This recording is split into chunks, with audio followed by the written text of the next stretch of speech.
भाभी जी घर पर हैं? वाह भाभी जी क्या लग रही हैं, कसम से एकदम छिला हुआ अंडा लग रही हैं। और ये चलता रहेगा, तब तक चलता रहेगा जब तक तिवारी जी भाभी जी को नहीं छोड़ते। और वो तब तक नहीं छोड़ेंगे जब तक पूरी तरह सेट नहीं हो जाती। आई लव यू भाभी। अगर वो सेट ना हुई तो भाई एक आशिक के साथ धोखा हो जाएगा जी।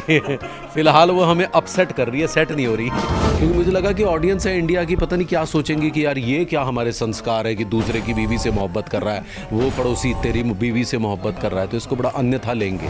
लेकिन जब इसकी रेटिंग आई दूसरे दिन तो वो शाहरुख खान का एक रियलिटी शो भी साथ ही था, उससे भी ज़्यादा आ गई। तब मुझे लगा कि हिंदुस्तान में बहुत सारे लोग दिल हथेली पे लेके घूमते हैं, भाभीियों के पीछे घूमते हैं। भाभी जी पे लाइन मारना तो बहुत अपशगुन माना जाता है कि अगर हम कहते हैं ना कि भाई नहीं यार भाभी तो मांसमान होती है, भाभी के बारे में कुछ नहीं बुरा वाला बोलना हमने। जब ये बात आपने सुनी थी कि भाई आपका जो करैक्टर होगा वो ये होगा कि भाभी जी को दिल से मोहब्बत करनी है, दिल से उनको चाहना है, तो जब आपने बात सुनी थी अपनी वाली नाराज हुई थी? अपनी वाली ने तो खुद ही सजेस्ट किया था कि कर ले। क्या पता वो ऐसे मर्दों को पहले ताड़ चुकी होगी। हमारे जो हिंदुस्तान है यहाँ पर बहुत सारे ऐसे मर्द हैं जो किसी ना किसी बहाने जो है टेरिस पे जाते हैं और वहाँ से जो है कनखियों में से बहुत कुछ ताड़ रहे होते हैं इधर उधर आगे पीछे। फिर जब पत्नी आती है तो तुरंत सोबर भी हो जाते हैं, ऐसे हाथ आपके जैसा कोई नहीं। हाँ ऐसे हाथ फेरने लग जाएंगे। कभी चाय बन रही होगी तो चाय बनते हुए तिवारी जी ने आ जाना और उन्होंने बोलना कि भाभी जी चाय बना रहे हैं आज, चाय पीने का मन हो जाए ना हो भाभी जी के हाथ की जरूर पियेंगे, भाभी जी के पियेंगे। हाँ तो ये कभी दिल में रियल में भी होता था कि चलो यार जा रहे हैं तो चलो इनके हाथ की चाय यार पी के आते हैं। जी हो सकता है ऐसा हुआ हो। तिवारी जी मान गए, ये तजर्बे ऐसे नहीं आए। हाँ ये तो कहानी मिल गई, अदरवाइज एक्सपीरियंस हमें भी पहले। हाय हाय भाभी जी, इन कपड़ों में क्या लग रही हैं आप। तो शुरू में लगा था कि पता नहीं इसमें ढलने में कोई समस्या तो नहीं होगी, लेकिन मेरे राइटर ने कहा तू अपने आप को इतना सोबर मत मान। तेरी आंखों में वो हरामीपन है। मैं कहना नहीं चाहता, कमीना तू है। तो जो हमारी भाभी जी हैं उनकी तरफ से कुछ अलग तरीके का बर्ताव किया जाता था या चुपचाप आपको एंटर करने दिया जाता था? लेकिन कई बार वो ज़रूर इतना कह देती है कि थोड़ा ना लिमिट में करिए। क्या है कि इसमें ना एज पर रहेगा तो अच्छा रहेगा, अगर एज से बाहर जाएंगे तो फिर लोग जो है हो सकता है गालियाँ देना शुरू कर दें। बैकग्राउंड थिएटर का होने की वजह से हमारे शौक बड़े साहित्यिक तरीके के विकसित हुए। जैसे शरद जोशी की व्यंग रचना, इसलिए मैंने वो सीरियल किया है ना लापतागंज, या हरिशंकर परसाई के व्यंग, या और साहित्यिक रचनाएं जो होती हैं, कविता होती है, या गाने सुनने का बहुत शौक़ है। लेकिन धीरे धीरे अभी जिस तरीके से ये चीज़ें बदल रही हैं मैं भी उनके अनुसार बदल रहा हूँ, क्योंकि परिवर्तन संसार का नियम है। इसके अनुसार अगर मैं अब आपके पेस के साथ नहीं आऊँगा तो फिर वो लोगों को बदलाव, हाँ नहीं तो फिर आप मुझे बोरिंग कहोगे। हम लोग का ज़माना था कि हम लोग बहुत कैरेक्टर पे घुस के काम करने वाले, और कई बार तो हम नोट भी करते थे, जैसे कैरेक्टर की एज, हिज सोशल बैकग्राउंड और उसका शरीर कैसा है, मतलब इस लेवल पे वर्क करते थे, क्या हो चुका है इसके साथ, ये सब करके आते थे। बताते थे स्टार उत्सव पे शरारत आता था है ना, और विक्रम बेताल आता था, तो बहुत बड़े बड़े सीरियल आते थे। स्टार प्लस पे बहुत सीरियल्स आते थे उस समय, हफ्ते में एक दिन आता था वो, तो हमारे पास वक्त होता था उस चरित्र पर पूरी तरह से काम करने का। अब वक्त ही नहीं है। पहले हिट का ज़माना था, सीरियल भी हिट होते थे, फिल्में भी हिट होती थी, कोई भी चीज़ होती थी वो हिट होती थी। आज के टाइम पर चीज़ का हिट होना बहुत मुश्किल हो गया है। हमें हर चीज़ 2 मिनट वाली चाहिए, खट ये तैयार हो गया सर खाओ। अब 9 साल से आप एक ही कैरेक्टर प्ले कर रहे हैं तो आप स्टेल भी हो जाते हैं, बड़ी स्वाभाविक सी बात है। वेब सीरीज़ के भी ऑफर आए हैं, फिल्मों के भी, लेकिन वो कहते हैं कि 20 दिन के लिए चलना है या 25 दिन के लिए चलना है, एक सेट उसमें जाएंगे ख़त्म करके। उतना टाइम किसके पास है? मन को ऐसे मसोस के बैठे हुए हैं, ऐसे कहते हैं ना पकड़ के, लेकिन फिर भी करते हैं। तिवारी जी अभी भी फिल्म करके आए हैं, उसका नाम है डंकी, जिसको आप सारे जानते हैं, शाहरुख खान जी की फिल्म है, और उसके बारे में बता दीजिए कि ऐसे सर। नहीं, मैं उसमें कुछ छोटा सा ही मेरा किरदार है, वो किरदार क्या है ये मैं नहीं बता पाऊँगा। अरे उसमें भी कोई भाभी छेड़ देंगे। कभी ऐसा वक्त आया है कि हमारे शो की टीआरपी कम हो रही है और दूसरे शो की जा रही है, भी इसमें हमारी नौकरी को भी रिस्क है? जी देखिए, ये बड़ा ही हम किस्मत के बड़े धनी रहे हैं कि भाभी जी घर पर है सीरियल NTV पर हमेशा नंबर 1 रहा है, हमेशा, और अभी भी है। लेकिन एक समय था जब हम अक्रॉस ऑल चैनल से भी कम्पीट कर रहे थे। लेकिन हमें एक झटका लगा जब हमारी मेन एक्ट्रेस शिल्पा शिंदे, जो अंगूरी भाभी का रोल कर रही थी, वो छोड़ कर गई। और उनको गुस्सा भी आता है, तो गालियाँ भी पड़ी हमें। उन्होंने कहा भैया हमारा क्या कसूर है यार, हम क्या कर सकते हैं। उसके बाद अभी जैसे अनीता भाभी हमारी जो सौम्य टंडन कर रही थी, उनकी जगह अब एक दूसरा फेस आया, तो उसको लेकर भी थोड़ी सी नाराज़गी बढ़ी है। तो अक्रॉस और चैनल्स तो नेचुरली हम लोग थोड़े से वो हुए हैं, लेकिन चर्चित अभी भी उतने ही। ये पता नहीं किस नक्षत्र में शुरू हुआ है, ये नहीं पता। जो बंदा रेगुलर एक भाभी को छेड़ता आया है और कुछ समय के बाद भाभी बदल जाए तो दिल पे तो लगती है। सही बात है, क्योंकि मोहब्बत एक ऐसी चीज़ है जो देखते देखते हो जाती है। अचानक से दूसरा चेहरा आ गया तो आंखें थोड़ी बड़ी हो जाती हैं कि भाई ये कौन बे। तो फिर 3 दिन के बाद उसी को मनाते हैं, चल ठीक है बदलाव आना जरूरी है। परिवर्तन संसार का नियम है, चलो आप ही सही। सत श्री अकाल जी, मैं साहिल, तुसी देख रहे हो जी न्यूज़ 18 पंजाब। ਅੱਜ ਬੜੀ ਹੀ ਜ਼ਿਆਦਾ ਖੁਸ਼ੀ ਹੈ ਤੇ ਬੜਾ ਹੀ ਜ਼ਿਆਦਾ ਦਿਲ ਲੱਗਿਆ ਹੋਇਆ ਮੇਰਾ ਸ਼ਹਿਰ ਕਾਲਕਾ ਦੇ ਕੋਲ ਆ ਕੇ। ਤੁਸੀਂ ਕਹੋਗੇ ਕਿ ਇਹ ਦਿਲ, ਇਹ ਖੁਸ਼ੀ ਕਿਉਂ ਹੈ? ਕਿਉਂਕਿ ਜਿਹੜੇ ਕਰੈਕਟਰਸ ਅਸੀਂ ਟੀਵੀ 'ਚ ਦੇਖਦੇ ਸੀਗੇ ਨਾ, ਜਦੋਂ ਉਹ ਕਰੈਕਟਰਸ ਟੀਵੀ 'ਚੋਂ ਨਿਕਲ ਕੇ ਸਾਡੇ ਸਾਹਮਣੇ ਆਉਂਦੇ ਨੇ ਤੇ ਸਾਨੂੰ ਵੀ ਬੜਾ ਪਸੰਦ ਬੜਾ ਚੰਗਾ ਲੱਗਦਾ ਹੈ। ਤੇ ਜਿਹੜੇ ਕਰੈਕਟਰ ਸਪੈਸ਼ਲੀ ਸਾਨੂੰ ਪਸੰਦ ਹੁੰਦੇ ਨੇ, ਤੇ ਉਹਨਾਂ ਵਿੱਚੋਂ ਹੀ ਇੱਕ ਟੀਵੀ 'ਤੇ ਸੀਰੀਅਲ ਆਉਂਦਾ ਸੀਗਾ ਜਿਹਨੂੰ ਤੁਸੀਂ ਸਾਰਿਆਂ ਨੇ ਛੋਟੇ ਹੁੰਦੇ ਤੋਂ ਲੈ ਕੇ ਹੁਣ ਤੱਕ ਬੜਾ ਪਿਆਰ ਦਿੱਤਾ ਹੈ। ਉਹ ਸੀਰੀਅਲ ਦਾ ਨਾਮ ਸੀਗਾ ਕਿ ਭਾਬੀ ਜੀ ਘਰ ਪਰ ਹੈ।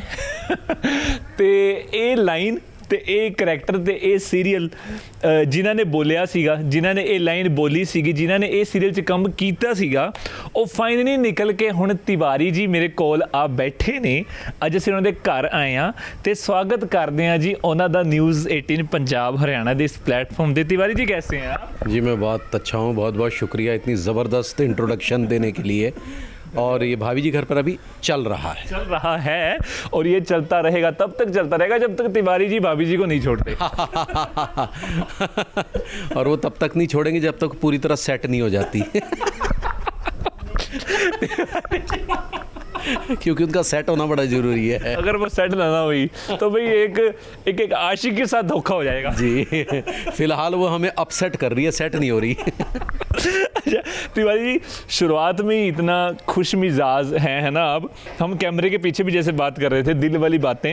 पहले तो ये बताओ कि ये जो करैक्टर, ये जो सीरियल जब आपके पास आया था कि भाभी जी घर पर हैं, और जब आपको ये सीरियल में काम करने का मौका मिला था और आपकी इस लाइन ने ही सीरियल को इतना पॉपुलर बना दिया कि भाभी जी घर पर हैं, तो ये बताइए कि ये जर्नी की शुरुआत कैसे हुई थी? कैसे सीरियल में आने का मौका मिला इतने बड़े सीरियल में, और कैसे काम मिला, या कैसे अब काम कर रहे हो? ये एक्चुअली क्या था, मैं एक सीरियल इससे पहले कर रहा था, लापतागंज। अच्छा, वो शरद जोशी की व्यंग रचनाओं पर था। उसमें मैं एक कॉमन मैन की भूमिका निभा रहा था जिसका नाम मुकुंद। उसका भी जोर लगा के वो अरे वो बोलते थे ना, सोनी हाँ सोनी सब पे आता था, बहुत पॉपुलर हुआ था वो। 5-6 साल वो बहुत चला। वो शरद जोशी की व्यंग रचनाओं पर था। तो उसके बाद जब वो बंद हुआ तो मिस्टर मनोज संतोषी जो इसके राइटर है भाभी जी घर पर है के, तो उन्होंने मुझे कहा कि रोहित मैं एक प्रोजेक्ट लिख रहा हूँ और वो श्रीमान श्रीमती की तर्ज पर है जो DD1 के ज़माने में आया करता था। तो हम उस कॉन्सेप्ट को लेकर आ रहे हैं NTV के ऊपर। तो मैंने सोचा यार NTV है, अब नया चैनल है, अब इस पर नहीं, अब मुझे कलर्स में काम करना है या स्टार प्लस पे काम करना है या फिल्मों में काम करना है। अभी मैं बहुत हो गया, क्योंकि मैं DD1 के ज़माने से टीवी कर रहा हूँ, जब ये सैटेलाइट थे, चैनल्स थे भी नहीं तब। कौन से सन की बात है ये आप हिसाब लगा लो कि बस जब से ये टीवी शुरू हुआ था 91 से लेकर लगातार मैं टीवी में काम कर रहा हूँ, मतलब DD1 के ज़माने से। तो फिर अचानक से जब ये सीरियल आया तो मैंने कहा मैं नहीं कर पाऊँगा। तो वो उन्होंने कहा, वो मेरे को दिल्ली से जानते थे, राइटर हैं वो बहुत बड़े। तो मैंने कहा यार देखो मैं बड़े चैनल्स में काम करूँगा, या तो स्टार प्लस पे, कलर्स पे, ताकि मैं दिखूँ, क्योंकि जंगल में मोर नाचा किसने देखा वाली बात नहीं होनी चाहिए। बड़े चैनल का ज़माना होता था कि भी स्टार प्लस पे आ जाएं, हम किसी स्टार उत्सव पे आ जाएं। उत्सव भी चलता था उस टाइम, कितने कलर्स पे आ जाएं, है ना, तो बहुत सारे चलते थे। जी हाँ। तो फिर मेरी वाइफ ने ही मुझे समझाया कि देखो ऐसा है कि ये इसमें 4 मेन कैरेक्टर्स हैं। तो आप जो है इसमें इस उम्र में हीरो होंगे, तो जब हीरो होंगे तो हीरो का रोल कभी मत छोड़ो आप, क्योंकि अगर कलर्स या ये वाला भी कोई सीरियल मिला तो ज़्यादा से ज़्यादा आप चाचा बन जाओगे, ताया जी बन जाओगे, मामा बन जाओगे। और उसमें उस समय क्या होता था, विमेन ओरिएंटेड वो था, औरतों पे ज़्यादा फोकस, तो आप पे कोई फोकस भी नहीं करेगा। यहाँ तो आप पूरी तरह से फोकस्ड हो क्योंकि आप सामने वाले व्यक्ति की बीवी को से मोहब्बत कर रहे हो, तो कॉन्सेप्ट भी बड़ा नॉटी है, so you must do it. तो मैंने जो है ये लिया और मुझे ये था कि 3 महीने चलेगा बस। मुझे लगा था कि क्योंकि मुझे लगा कि ऑडियंस है इंडिया की, पता नहीं क्या सोचेंगी कि यार ये क्या हमारे संस्कार है कि दूसरे की बीवी से मोहब्बत कर रहा है, वो पड़ोसी तेरी बीवी से मोहब्बत कर रहा है, तो इसको बड़ा अन्यथा लेंगे और हो सकता है कल को नारेबाजी हो जाए, बंद करो बंद करो। लेकिन जब इसकी रेटिंग आई दूसरे दिन, तो वो शाहरुख खान का एक रियलिटी शो भी साथ ही था, उससे भी ज़्यादा आ गई। तब मुझे लगा कि हिंदुस्तान में बहुत सारे लोग दिल हथेली पे लेके घूमते हैं, भाभीियों के पीछे घूमते हैं। हाँ, ये एक नए तरीके का लव है जो उन्होंने ईजाद किया है। एंड तिवारी जी, जब क्योंकि ना अक्सर चीज़ें ऐसी होती हैं कि भाभी जी पे लाइन मारना तो बहुत बहुत अपशगुन माना जाता है कि अगर हम कहते हैं ना कि भाई नहीं यार भाभी तो मांसमान होती है, भाभी के बारे में कुछ नहीं बुरा भला बोलना हमने। तो जब ये बात आपने सुनी थी कि भाई आपका जो करैक्टर होगा वो ये होगा कि भाभी जी को दिल से मोहब्बत करनी है, दिल से उनको चाहना है और दिल से ये बात बोलनी है कि भाभी जी घर पर हैं, तो जब आपने बात सुनी थी, अपनी वाली नाराज़ हुई थी? अपनी वाली ने तो खुद ही सजेस्ट किया था कि कर ले। क्या पता वो ऐसे मर्दों को पहले ताड़ चुकी होगी। क्योंकि हमारे जो हिंदुस्तान है, यहाँ पर बहुत सारे ऐसे मर्द हैं जो किसी ना किसी बहाने जो है टेरिस पे जाते हैं और वहाँ से जो कनखियों में से बहुत कुछ ताड़ रहे होते हैं इधर उधर आगे पीछे। फिर जब पत्नी आती है तो तुरंत सोबर भी हो जाते हैं, ऐसे हाथ आपके जैसा कोई नहीं, हाँ ऐसे हाथ फेरने लग जाएंगे। अब मीम्स भी देखो ना आप कैसे कैसे बन रहे हैं। वाह, ना हमारा हिंदुस्तान बड़ा मज़ेदार है, अगर हम इसकी बहुत गहराई में जाए ना, इतने मज़ेदार कैरेक्टर्स हैं और इतने खुले दिल के हैं कि आप हैरान हो जाओगे एकदम से।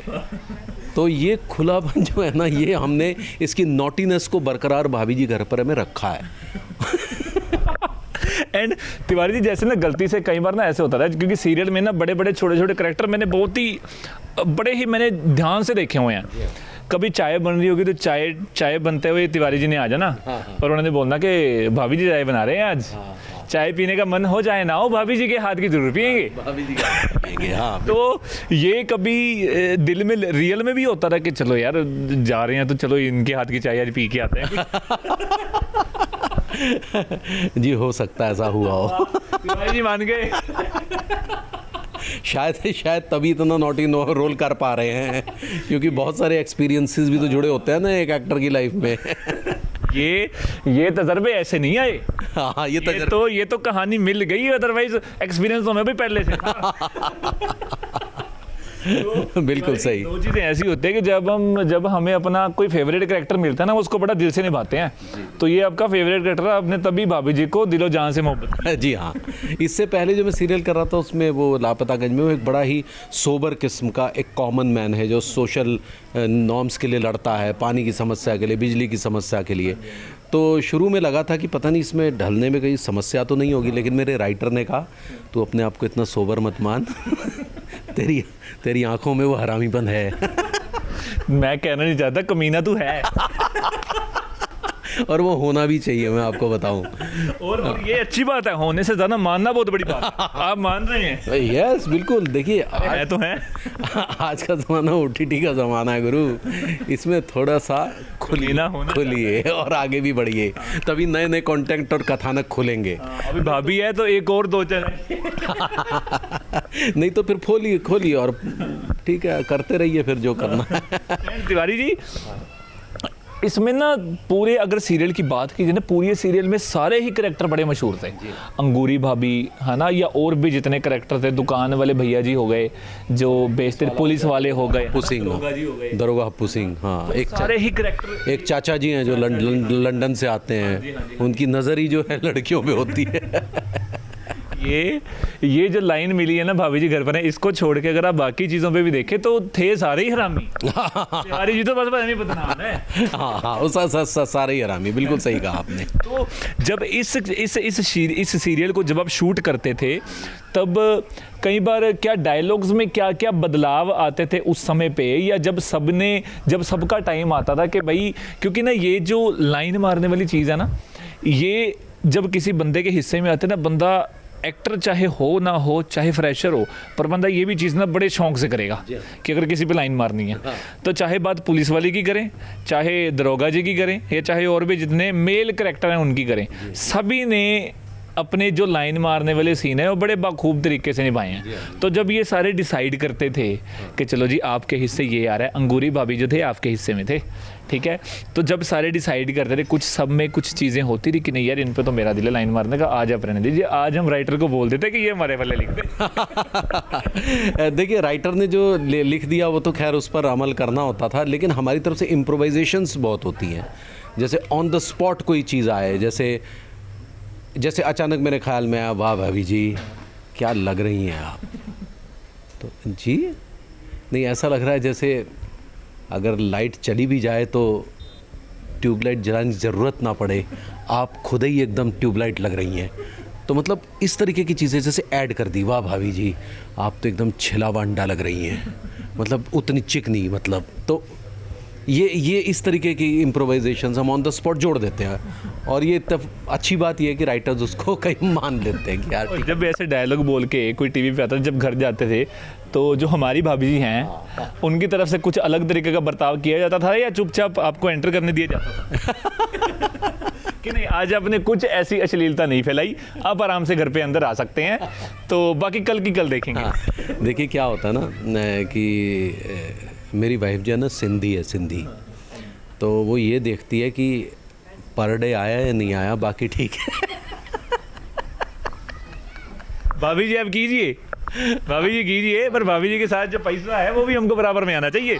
वो बहुत ज़रूरी है। तो मतलब इतना खुला दिमाग वो भी रखती है, लेकिन कई बार वो ज़रूर इतना कह देती है कि थोड़ा ना लिमिट में करिए। क्या है कि इसमें ना एज पर रहेगा तो अच्छा रहेगा, अगर एज से बाहर जाएंगे तो फिर लोग जो है हो सकता है गालियाँ देना शुरू कर दें। फिर भाभी जी के पास ही जाइए, मेरे पास मत आइए।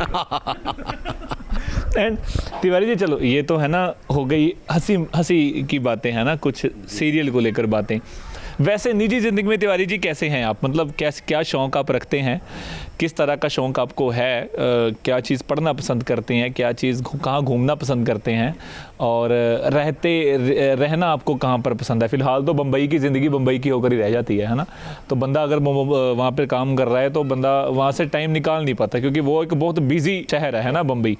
तो बताइए क्या क्या शौक़ और रखते हैं, क्या क्या करते हैं आप, और बॉम्बे में जो ज़िंदगी चल रही है आज के टाइम पे कैसी ज़िंदगी चल रही है? जी देखिए, मेरा जो बैकग्राउंड रहा है वो थोड़ा सा रंगमंच का बैकग्राउंड रहा है, बहुत हार्डकोर जो प्रोफेशनल थिएटर वाले होते हैं उसका। तो मैं वैसे भी नेशनल स्कूल ऑफ ड्रामा का ग्रेजुएट हूँ। उसके बाद मैंने नेशनल स्कूल ऑफ ड्रामा में भी 6 साल NSD रेपेटरी कंपनी में एज एन एक्टर जॉब किया। तो हमने एक प्रोफेशनल थिएटर का माहौल देखा है जो उस समय था बहुत, और वो भी ऐसा थिएटर जो कमर्शियल नहीं, ये बहुत ही इंटेलेक्चुअल थिएटर होता है जैसे। तो बैकग्राउंड थिएटर का होने की वजह से हमारे शौक़ बड़े साहित्यिक तरीके के विकसित हुए। जैसे मेरे को व्यंग पढ़ने का बहुत शौक़ है, जैसे शरद जोशी की व्यंग रचनाएं, इसलिए मैंने वो सीरियल किया, है ना, लापतागंज, या हरिशंकर परसाई के व्यंग, या और साहित्यिक रचनाएं जो होती हैं, कविता होती है, या गाने सुनने का बहुत शौक़ है, अच्छे अच्छे राइटर्स को पढ़ने का, अच्छे अच्छे सिंगर्स को सुनने का। पहले तो ये था कि मैं बहुत पक्के राग वाले भी सुनता था, भीमसेन जोशी और कुमार गंधर्व, इन लोगों को लाइव सुनते थे। लेकिन धीरे धीरे अभी जिस तरीके से ये चीज़ें बदल रही हैं, मैं भी उनके अनुसार बदल रहा हूँ, क्योंकि परिवर्तन संसार का नियम है। इसके अनुसार अगर मैं अब आपके पेस के साथ नहीं आऊँगा तो फिर वो लोगों को बदलाव, हाँ, नहीं तो फिर आप मुझे बोरिंग कहोगे। बदलाव ज़रूरी है। हाँ, तो आजकल जो है मेरा जो वो लग रहा है, वो आजकल के सॉन्ग सुनना, आजकल के एक्टर्स को देखना कि वो दे आर मोर स्पॉन्टेनियस। आज के तौर पे हम लोग का ज़माना था कि हम लोग बहुत कैरेक्टर पे घुस के काम करने वाले, और कई बार तो हम नोट भी करते थे, जैसे कैरेक्टर की एज, हिज सोशल बैकग्राउंड, और उसका शरीर कैसा है, मतलब इस लेवल पे वर्क करते थे, क्या हो चुका है इसके साथ, ये सब करके आते थे। लेकिन अभी दे आर मोर स्पॉन्टेनियस, जैसे अभी आप वर्कआउट करके नहीं आए, आप ऑन द स्पॉट खट सिचुएशन को समझते हुए बोल रहे हैं। जैसे आयुष्मान खुराना है, ये सब एक्टर्स जो है ये आज के एक्टर्स हैं, तो मच मोर टू लर्न। तो हम लोग अभी उसमें गुजर रहे हैं। पर तिवारी जी, जो आपके वाला ज़माना था वो बहुत अच्छा ज़माना था। कई बार ना पता क्या होता है, जो स्पॉन्टेनियस चीज़ें होती हैं ना, कई बार लोग उसमें मार भी खा जाते हैं, क्योंकि स्पॉन्टेनियस हर किसी के बस की चीज़ नहीं है। अगर क्योंकि ना जैसे आपने बोला कि करेक्टर्स पे काम करते थे, करेक्टर्स देखे जाते थे, पहचान होती थी, उस पे और अच्छे तरीके से काम होता था, है ना, तो वो उन चीज़ों का जब रिज़ल्ट निकल के आता था तो बहुत अच्छा आता था। तब ही उस टाइम पे जो सीरियल, जो फिल्में बनती थी, वो आज तक हिट है। हाँ, नहीं ये बात बिल्कुल सही है। हर तरीके के स्टाइल के कुछ मेरिट्स और डिमेरिट्स होते हैं, ऐसी बात नहीं है। जैसे उस समय नसीर भाई का मिर्ज़ा गालिब पर जो सीरियल आता था, है ना, वो बुनियाद में जितने कैरेक्टर्स थे, या और भी जितने उस समय के सीरियल बहुत आते थे। उस स्टार उत्सव पे शरारत आता था, है ना, और विक्रम बेताल आता था, तो बहुत बड़े बड़े सीरियल आते थे। स्टार प्लस पे बहुत सीरियल्स आते थे, तो वो सारे सीरियल्स मेरे ख्याल से लोगों ने देखे हैं। और लोग आधे घंटे का टाइम देख के, जैसे किसी सीरियल का टाइम है 5:30 से 6:30 या 6 बजे तक आधे घंटे का वो सीरियल हो, तो लोग टाइम पे बैठते थे। जी हाँ, बिल्कुल। और उसका एक आज के इस चीज़ का एक ये भी हुआ है कि क्योंकि ये अब डेली सोप हो गए हैं। अब हमें मंडे टू फ्राइडे, कुछ जगह पर तो मंडे टू सैटरडे हमें करना है, तो हम लोग ज़्यादा खटखट वाले हो गए हैं। उस समय हफ्ते में एक दिन आता था वो, तो हमारे पास वक्त होता था उस चरित्र पर पूरी तरह से काम करने का। अब वक्त ही नहीं है। अब तो बस खटखट कपड़े पहने, ये पहना, फटफट 1 सेकंड में ऐसे करके लाइटें देखी करी, कुछ चीज़ें इम्प्रोवाइज़ कर दी, वहीं सोच ली, एक रिहर्सल हुई, उसके बाद एक कैमरा के सामने रिहर्सल हो रही है, टेक। और बहुत ज़्यादा रोकते भी नहीं हैं वो लोग। अगर मैंने वो लाइन उस तरीके से नहीं बोली तो वो बोलते कि ठीक है ना रोहिताश, ये भी मिलता जुलता ही है, ओके। मतलब ये चीज़ें आपको लगता है कि ठीक है नहीं। अब देखो, अगर आप बहुत मैच्योर्ड वर्क कर रहे हैं, जैसे अगर मैं आज डिस्कवरी ऑफ इंडिया जैसा प्रोजेक्ट करूँगा और बेनेगल साहब के साथ करूँगा, मान लो श्याम बेनेगल या वैसे, तो फिर मेरी पद्धति वो होगी। लेकिन उस तरह का माहौल अभी बन नहीं पा रहा है, उस तरह का माहौल। तभी तिवारी जी, मेरे को ऐसा लगता है कि ना, क्योंकि तिवारी जी मैं इसलिए बोल रहा हूँ क्योंकि इस पूरे इंटरव्यू में हमने उस कैरेक्टर से बाहर नहीं जाना। आखिर में इस इंटरव्यू की क्लोजिंग में हम भाभी जी घर पर के नाम से करेंगे। तो मैं इस चीज़ की बात इसलिए कर रहा था कि आज के टाइम पे, क्योंकि पहले फ्लॉप का ज़माना नहीं था, पहले हिट का ज़माना था। सीरियल भी हिट होते थे, फिल्में भी हिट होती थी, कोई भी चीज़ होती थी वो हिट होती थी। आज के टाइम पर चीज़ का हिट होना बहुत मुश्किल हो गया है। उसका कारण यही है कि हम ऑन अ सीरियस नोट चीज़ों पे वर्क नहीं करते। हम हर किसी काम में जल्दबाजी कर देते हैं और लोगों को जल्दबाजी पसंद नहीं आती। प्रोड्यूसर का पैसा भी लगता है और जल्दबाजी में आर्टिस्ट का काम भी ख़राब होता है। तो ये चीज़ें कहीं ना कहीं गलत है ना? नहीं, गलत भी है, एक तरह से है भी, लेकिन बड़ा इंस्टेंट का ज़माना है ना। हमें हर चीज़ 2 मिनट वाली चाहिए, खट ये तैयार हो गया सर, खाओ। तो तिवारी जी, वैसे ना एक चीज़ होती है कि जब भी बंदा कोई सीरियल में काम करता है ना, हमेशा हर एक जो जितने भी आपके चाहने वाले आज हमें देख रहे हैं ना, जितने भी आपको चाहते हैं पूरे दुनिया भर में, तो उन सब की उम्मीदें होती हैं, है ना, कि चलो भाई इस कलाकार को हमने सीरियल में देख लिया, अब इस कलाकार की फिल्मों में बारी अब जल्दी आनी चाहिए। तो अपना दिल कभी करता है कि हाँ भाई इससे ऊपर मैं बड़ी फिल्में भी करूं, जो बड़े बड़े लोगों के साथ काम करूं, बड़े बड़े प्रोड्यूसर्स के साथ, वो मेरे को अप्रोच करें या कुछ भी, एक अपनी ग्रोथ के लिए, उसके लिए भी मैं काम करूं। सीरियल तो ठीक है, एक टाइम पर सीरियल किया, आज भी वो सीरियल कर रहे हैं, पर इस सीरियल से आगे की भी दुनिया होनी चाहिए। बिल्कुल, बहुत सही बात है। और क्योंकि नेचुरली अब 9 साल से आप एक ही कैरेक्टर प्ले कर रहे हैं तो आप स्टेल भी हो जाते हैं, बड़ी स्वाभाविक सी बात है। ये तो सबके साथ होगा ना, सबके साथ होगा ये। लोग 2 महीने की फिल्म करके स्टेल हो जाते हैं। हाँ, स्टेल हो जाते हैं। तो लेकिन इस सीरियल के साथ थोड़ा सा मेरे साथ ये रहा, क्योंकि ये कॉमेडी है और कॉमेडी में हम हर 5 एपिसोड बाद दूसरी कहानी करते हैं, तो हम एक सेट पैटर्न पर नहीं चल रहे हैं। हमें कई बार अपने कैरेक्टर्स में और कैरेक्टर्स करने का भी किरदार मिलता है, मौका मिलता है। तो हम स्टेल तो मैं महसूस कर सकता हूँ कि होते हैं, इसको कोई टाल नहीं सकता, लेकिन डेफिनेटली मन करता है कुछ और भी करने का, और वो करेंगे भी जब वो वक्त आएगा। किया भी है और किया भी है। किसमें किया वो भी बता दो। अभी कर रहे हैं, क्योंकि बहुत ज़्यादा लंबे समय तक नहीं छोड़ सकते, क्योंकि हम एक एक्सक्लूसिविटी के कॉन्ट्रैक्ट से बंधे हुए हैं। अब मुझे बहुत सारे आए हैं, वेब सीरीज़ के भी ऑफ़र आए हैं, फिल्मों के भी, लेकिन वो कहते हैं कि 20 दिन के लिए चलना है या 25 दिन के लिए चलना है, एक सेट उसमें जाएंगे ख़त्म करके। उतना टाइम किसके पास है? वो तो एपिसोड ही रुक जाएंगे टेली, और कहानी हम 4 लोगों के बीच ही घूमती है। है ना। तो अभी फ़िलहाल मन को ऐसे मसोस के बैठे हुए हैं, ऐसे कहते हैं ना, पकड़ के, लेकिन फिर भी करते हैं।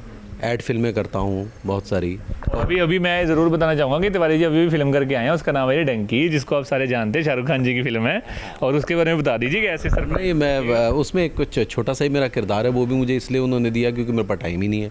राजकुमार हिरानी मेरे दोस्त हैं, हमेशा मुझे देते हैं वो काम, तो इसमें भी किया है। वो किरदार क्या है ये मैं नहीं बता पाऊँगा। अरे उसमें भी कोई भाभी छेड़ देंगे?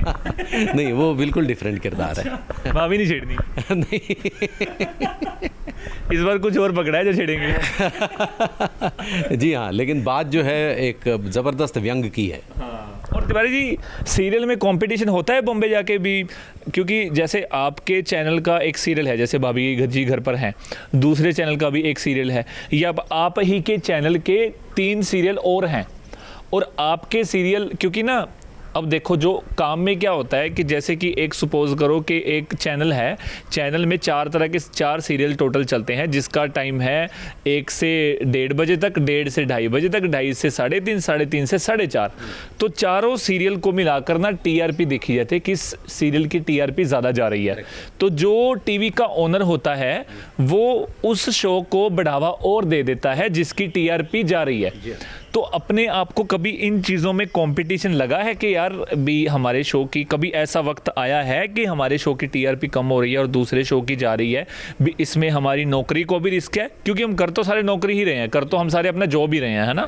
तो एक लगता है हर किसी काम करने वाले उस इंसान को जो सीरियल में काम कर रहा है, हर किसी को अपनी नौकरी प्यारी होती है, हर कोई देखता है कि हाँ भी जो जहाँ मैं काम कर रहा हूँ वो काम अच्छा होना चाहिए। तो कभी खुद को कॉम्पिटिशन लगा है दूसरी सीरियल्स में और खुद के सीरियल्स को? जी देखिए, ये बड़ा ही हम किस्मत के बड़े धनी रहे हैं कि भाभी जी घर पर है सीरियल NTV पर हमेशा नंबर 1 रहा है, हमेशा, और अभी भी है, अभी भी है।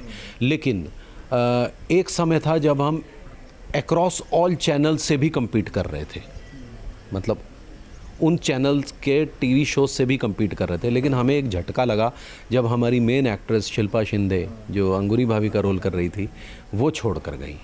उससे हम लोगों को काफ़ी झटका लगा, मतलब क्योंकि ऑडियंस क्या होता है, एक बहुत पसंद करी, अचानक से वो चेहरा है ही नहीं, उसकी जगह अचानक से दूसरा चेहरा आ गया, तो उनको अडॉप्ट करने में समय लगता है और उनको गुस्सा भी आता है। तो गालियाँ भी पड़ी हमें। उन्होंने कहा भैया हमारा क्या कसूर है यार, हम क्या कर सकते हैं। उसके बाद अभी जैसे अनीता भाभी हमारी जो सौम्य टंडन कर रही थी, उनकी जगह अब एक दूसरा फेस आया है, तो उसको लेकर भी थोड़ी सी नाराज़गी बढ़ी है।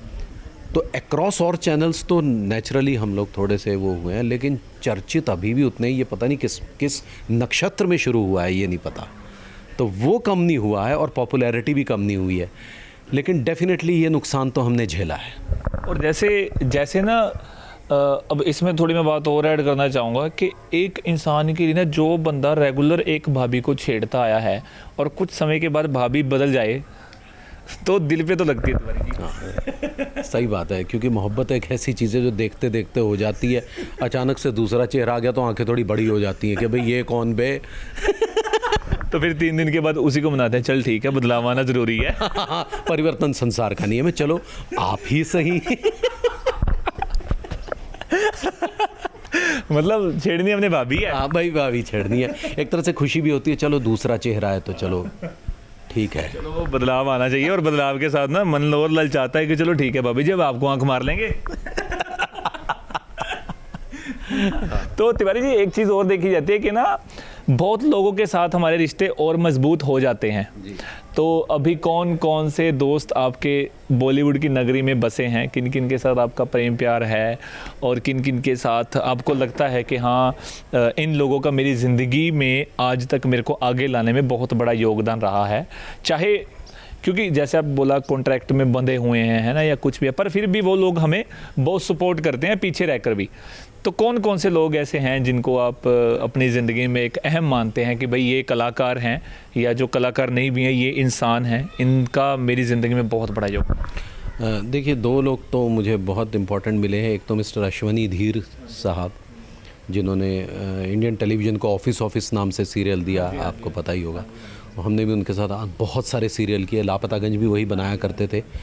उनका बहुत शुक्रगुजार हूँ, क्योंकि उन्होंने मुझे, मेरे चेहरे को बहुत चर्चित किया, मतलब लोग मुझे जानने लगे। और दूसरा मिस्टर मनोज संतोषी जिन्होंने भाभी जी घर पर है मुझे सीरियल दिया, और एक व्यक्ति जिसको मैं पूजनीय मानता हूँ और हो सकता है शायद मेरी आगे आने वाली लाइफ में वो मेरे लिए एक कुछ और भी कुछ करें, वो है राजकुमार हिरानी सर। उनके साथ मैंने उस समय भी काम किया था जब वो DD1 के लिए सीरियल बनाते थे, आपको ये पता नहीं होगा शायद। DD1 के, ये बात मेरे को पता है, DD1 के लिए वो सीरियल बनाते थे। हाँ, कौन सा बनाते थे वो नहीं पता। हाँ, उन्होंने एक हमारे साथ एक पायलट एपिसोड किया था जो DD1 पे पास ही नहीं हुआ था। बताइए, उस शख्स का सीरियल पास नहीं हुआ था। उसमें मैं, सौरभ शुक्ला, संजय मिश्रा, हम लोग मुख्य भूमिकाओं में थे। बहुत बड़े बड़े नाम हैं जी, बहुत बड़े बड़े नाम हैं।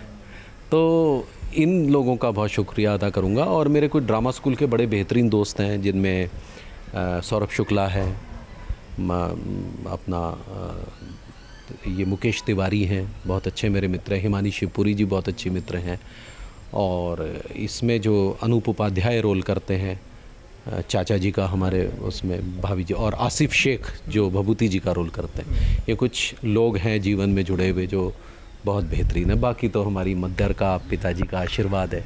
तिवारी जी, कभी कभी ना जब ज़िंदगी में हम कभी बाहर जाते हैं ना, घूमने फिरने का शौकीन होते हैं, तो लोग देखकर ना अक्सर हमें, क्योंकि आपका तो करैक्टर ही ऐसा है कि भाई जितनी अश्लीलता लगाई जाए उतना कम है। और कभी कभी ऐसा होता है कि लोग मिलते हैं जब बोलते हैं, अरे तिवारी जी आएंगे, ज़रा फरमाइए तो ठीक कि भाभी जी घर पर हैं, बोल के कुछ ऐसा। हाँ, बिल्कुल होता है, क्यों नहीं होता, बिल्कुल। वो जब हम शिमला माल रोड पे घूम रहे थे तो बहुत सारे ऐसे लोग मिला, अरे सर सर जरा भाभी जी को बुलाइए ना। मैंने कहा कौन सी वाली? तो अपनी पत्नी को छुपा लेते, कहते ये वाली नहीं वो वाली। तो ऐसे मजाक बहुत होते हैं हमारे साथ।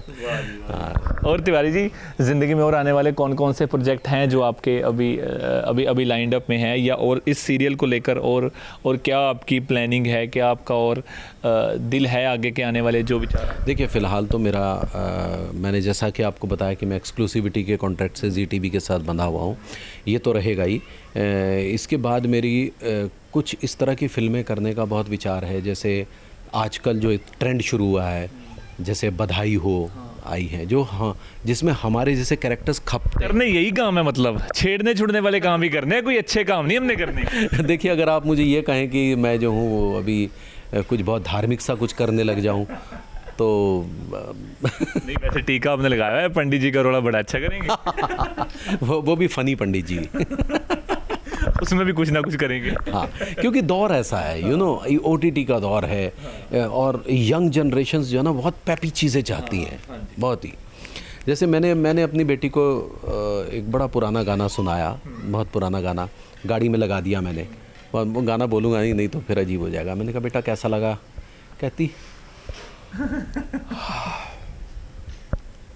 कहती हो गया ना, मैंने बोल दिया।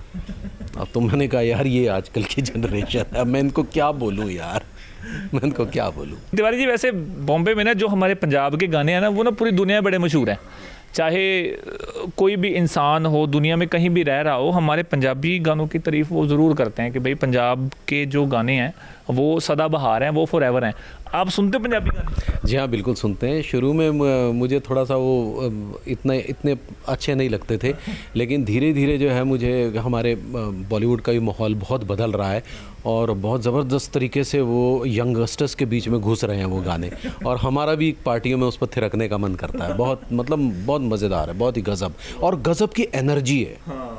ये एनर्जी जो है ना एकदम से आपको खड़ा कर देती है, उसे एकदम से जैसे आपके सामने लाइट खुल गई एकदम से। तो वैसे कौन कौन से आर्टिस्ट आपको अच्छे लगते हैं? मुझे मूसावाला के गाने, दलजीत दोसांझ और बडाली ब्रदर्स हो गए, मीका हो गए। हाँ, तो ये कुछ एक लोग हैं जो मुझे बहुत पसंद आते हैं हमेशा से। तो बड़ा अच्छा लगा कि चलो भाभी जी से ध्यान हटकर आपका थोड़ा गानों में वाली ध्यान भी है। जी बिल्कुल, क्योंकि ये ऐसे गाने जो आपको थिरकने पे मजबूर कर देते हैं। मतलब आप कितने ही सुस्त बैठे हो, आप एकदम से खड़े हो जाएंगे, पैर हिलते रहेंगे, आप पैर हिलते रहेंगे, और नहीं तो कोई आके तुरंत आपको उठा देगा और आप उठ ही जाओगे। माहौल ही चेंज कर देते हैं यार पार्टी का ये गाने, पूरा एटमॉस्फेयर बदल देते हैं। नहीं तिवारी जी, तो पंजाबी गाने चलो सदाबहार रहेंगे, पर आपके साथ जो ये मुलाकात रही ना, ये मुलाकात मेरे को बड़ी अच्छी लगी। अरे शुक्रिया, बहुत बहुत थैंक यू। मतलब ये मुलाकात सदाबहार रहेगी, और हम चाहेंगे कि आप भाभी जी को ऐसे ही छेड़ते रहें। जी, और जब तक वो सेट ना हो जाए। जब तक वो सेट ना हो जाए और आखिर में आके भाभी जी सेट हों। हाँ, लेकिन भाभी जी बदल जाती हैं तो फिर प्रोसेस जो शुरू से करना पड़ता है।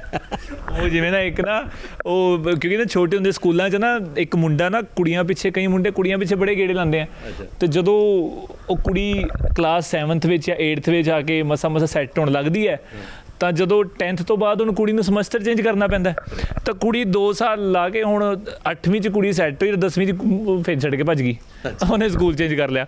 ਹੁਣ ਤੁਹਾਡਾ ਵੀ ਉਹੀ ਹਾਲ ਹੈ, ਉਹ ਸਕੂਲਾਂ 'ਚ ਵੀ ਕਾਲਜਾਂ 'ਚ ਵੀ ਐਵੇਂ ਹੀ ਹਾਲ ਹੁੰਦਾ ਹੈ ਤੇ ਤੁਹਾਡਾ ਵੀ ਕਿ ਸੀਰੀਅਲ ਜਦੋਂ ਭਾਬੀ ਜੀ ਚੇਂਜ ਹੋ ਜਾਏ ਤਾਂ ਫਿਰ ਉਹ ਸ਼ੁਰੂ ਸੇ ਪ੍ਰੋਸੈਸ ਕਰਨਾ ਪੜता है। हाँ जी, बिल्कुल बिल्कुल। ਤੇ ਉਹ ਵਿਚਾਰਿਆਂ ਦਾ ਦਰਦ ਤੇ ਤੁਹਾਡਾ ਦਰਦ ਅਸੀਂ ਬੜੇ ਤਰੀਕੇ ਨਾਲ ਸਮਝ ਸਕਦੇ ਹਾਂ। जी हाँ, दिल दी परेड हो जाती है। ਵਾਹ, ਅਖੀਰ 'ਚ ਜਾਂਦੇ ਆ ਜਿਹੜੀ ਤੁਸੀਂ ਪੰਜਾਬੀ ਬੋਲਦੀ ਨਾ ਬਸ फिर जो जीरो तो शुरू करना पैंदा है। ਇਹ ਸੈੱਟ ਦਾ प्रोसीजर। तो बड़ा बड़ा धन्यवाद तिवारी जी इस मुलाकात के लिए और बड़ा अच्छा लगा आपसे मिलके। जी, और मुझे अच्छा लगा, बहुत अच्छा लगा, बहुत खुशी हुई आप इतना लंबा सफ़र तय करके यहाँ तक आए। नहीं धन्यवाद तिवारी जी और उम्मीद है कि आप इसी तरह अच्छा अच्छा काम करते रहें और हम सबको हंसाते रहें और आप यहाँ पर आते रहें और मुलाकातें करते रहें। जी, और ये दौर चलता रहे सदा सदा के लिए। तो मस्त रहिए, मदमस्त रहिए। बहुत बहुत धन्यवाद, शुक्रिया, थैंक यू। शुक्रिया, थैंक यू जी।